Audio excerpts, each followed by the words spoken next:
Students नया question करते हैं। क्वेश्चन नंबर 7 है हमारा, एक्सरसाइज 7.1। ट्राइंगल्स का ये क्वेश्चन है।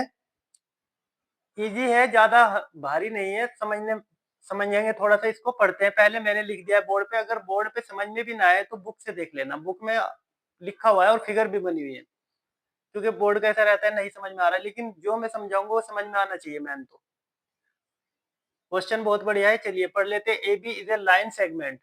ए बी क्या है? एक लाइन सेगमेंट है। And P is its mid point. P जो है ना मिड पॉइंट पे है।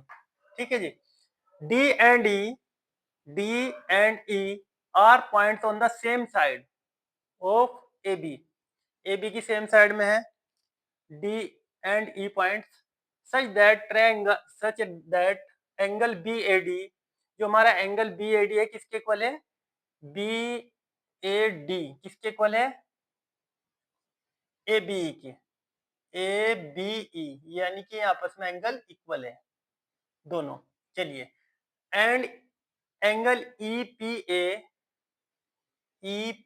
ए ये वाला, ये किसके इक्वल है? डी पी बी के। डी पी बी इसके, डी पी बी। चलो जी करते हैं। हमें प्रूफ क्या करना है? Triangle point 1, triangle D A P.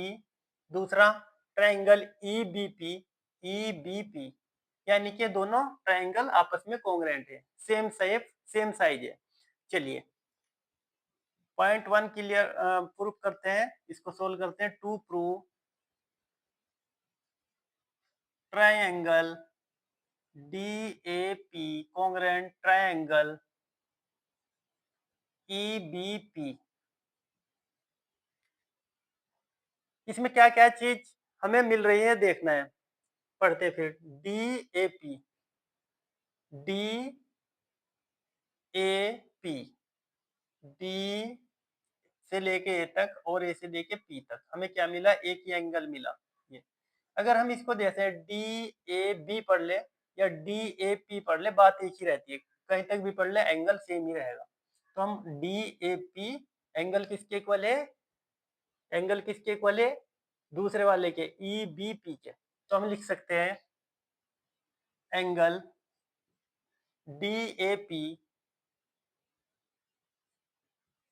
Equal to E B P के। गिवन है, ये हमें गिवन है। देखिए डी ए पी, यहाँ पे हमने पढ़ा ना, डी है ये, डी ए पी। ठीक है, डी ए पी और दूसरा कौन सा है हमारे पास? ई बी पी। ये आपस में इक्वल है, लिख दिया हमने। चलिए जी अब आगे बढ़ते हैं। ये गिवन है। कैसे गिवन है? कैसे गिवन है? देखिए बी ए डी लिखा हुआ है हमारे पास। बी ए डी, ये देखिए बी ए डी। इस हमने लिखा डी ए पी, उसने लिखा बी ए डी। बात एक ही है, जैसे डी ए पी कह लो या डी ए बी कह लो या B A P B A D कह लो, बात एक ही रहती है। इसमें कंफ्यूजन होने वाली कोई बात ही नहीं है। चलिए अब आगे बढ़ते हैं। दूसरा हमें क्या मिल रहा है? दूसरा क्या चीज मिल सकती है हमें?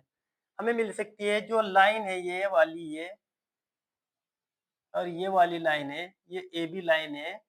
तो जब ए बी लाइन है और पी मिड में है तो लाइन ये ए पी लाइन किसके इक्वल होगी? पीबी के।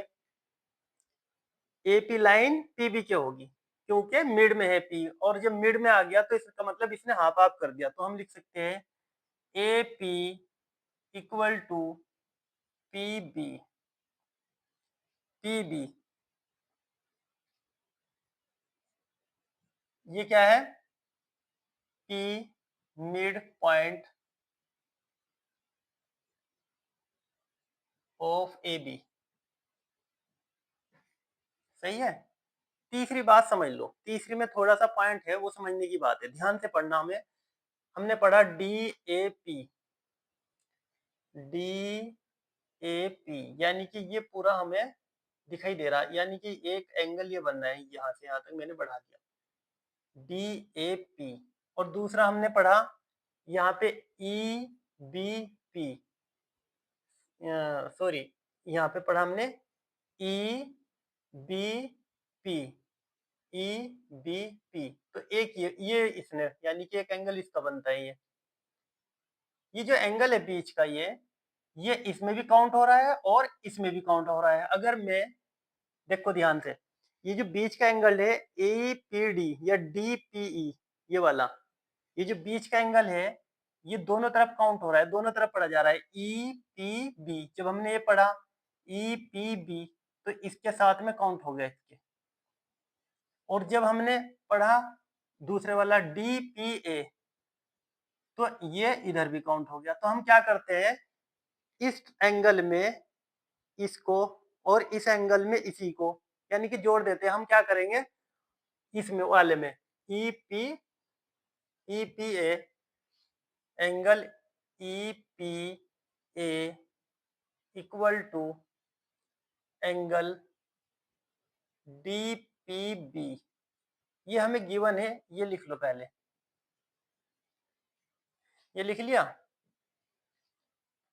पढ़ो इसको EPA। अगर मैं इसको EPD को या DPE को दोनों में ऐड कर दूं, तो लिख सकता हूं angle EPD adding both side. मैंने दोनों तरफ ये ऐड कर दिया, और जब ऐड कर दिया तो ये हो जाएगा angle EPA plus angle EPD equal to angle DPB plus angle EPD। भाई अगर मैंने कोई चीज इसमें ऐड की है तो इसमें भी की है सेम, तो कोई फर्क नहीं पड़ता इससे। अगर मैंने 1 इधर ऐड किया तो इधर भी किया, इसीलिए मैंने EPD अगर इसमें ऐड की है EPA में, तो इधर भी ऐड की है। तो ये वाला जब हम पढ़ेंगे मिला के, APE प्लस EPD को, APE को पढ़ेंगे, EPA को पढ़ेंगे, EPA, और प्लस हम क्या कर देंगे EPD। तो हम पूरा पढ़ सकते हैं APD। क्या पढ़ सकते हैं हम, यहाँ लिख लो एंगल APD। दूसरा हम इसको पढ़ेंगे जब इधर मिला के पढ़ेंगे, किसके साथ, इस वाले के साथ, इसके DPB के, DPB के, यानी कि इसके साथ इसे भी जोड़ के पढ़ेंगे, तो हम पढ़ सकते हैं EPB, एंगल EPB। समझ में आ गया। देखो अब हमें एक तो DAP इक्वल टू ABP मिल गया, गिवन था। दूसरा मिड पॉइंट वाला मिल गया, हमें लाइन मिल गई, एक एंगल मिल गया, एक लाइन मिल गई। दूसरा एंगल हमें ये मिल गया कि APD इक्वल टू EPB के होगा, ये हमने एडिंग के थ्रू निकाला। तो हम लिख सकते हैं, so triangle DAP congruent triangle EPB, sorry EBP, confusion रहता है इसको बोलने में थोड़ा सा, EBP। ठीक है, ये कैसे हुआ, ये एक तो हमें एंगल मिल गया, एक साइड मिल गई, एक एंगल मिल गया। ठीक है, ये रूल लगा, क्राइटेरिया ये वाला लगा, एंगल साइड एंगल। अब समझ में आ गया, ज्यादा बड़ा नहीं था लेकिन थोड़ा सा लॉजिक था। यहाँ पे मैंने क्या किया, इस एंगल में इस एंगल को जोड़ दिया, और इस दूसरे वाले एंगल में इसको फिर दोबारा से जोड़ा इसको, तो ये मैंने इस ऐसे कर दिया EPB, और दूसरे हो गया DPA।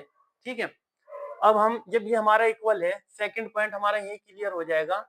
उसने पूछा सेकंड पॉइंट में AD इक्वल टू B, यानी कि AD equal to BP, sorry BE। क्यों है ये equal, by CPCT, by CPCT, क्योंकि corresponding part of congruent triangle है, यानी कि इसी का पार्ट है ये भी। प्रूव दैट,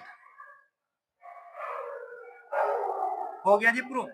चलिए मिलते हैं नेक्स्ट क्वेश्चन के साथ। ये कंप्लीट हो गया, इतना ही था इस क्वेश्चन में।